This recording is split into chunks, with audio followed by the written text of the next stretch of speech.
Hello, this is Snowdon from the IEA. I'm just here to tell you about a bit of new research we got out today. It's a paper called Alcohol Advertising, What Does the Evidence Show? And it's fairly self-explanatory. It is an evidence review looking at all the evidence around alcohol advertising, its impact on consumption, and the potential impact of advertising restrictions.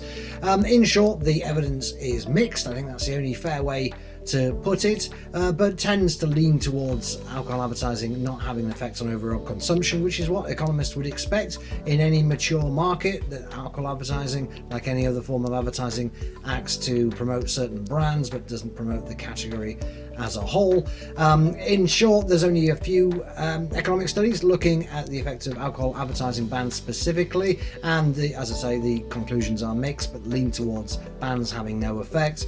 If you look at the effects of alcohol advertising on consumption itself, a lot of evidence from the public health literature suggests that there is an effect, but that's all based on asking people how much advertising they've seen for alcohol in the last week or the last month, and yeah, they find a correlation very often with heavier drinkers or just with drinking per se or underage drinking, but there's a fairly obvious flaw in these studies, which is that people who are interested in a product will tend to pay more attention to adverts for it and therefore tend to remember the adverts better. So it's a fairly straightforward case of recall bias.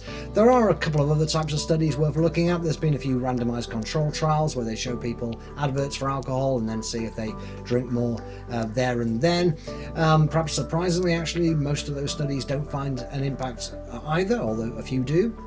And finally, there are a whole load of economic studies in which economists look at how much money is being spent on alcohol advertising in society and see if the amount of alcohol consumed goes up or down. And again, absolutely no correlation there. Real consensus amongst economists on that there is no link between the amount of money spent on alcohol advertising and the amount of alcohol drunk in society. Anyway, you can have a look at the report itself. As I say, it's called Alcohol Advertising, What Does the Evidence Show? It's free to download on the IEA website, but the overall conclusion is, aside from anything else, when people say that alcohol advertising bans are evidence-based policies, that is just not true. I mean, I concur with the Cochrane review from 2014, which said that there isn't enough evidence either way to support or even indeed oppose alcohol advertising bans.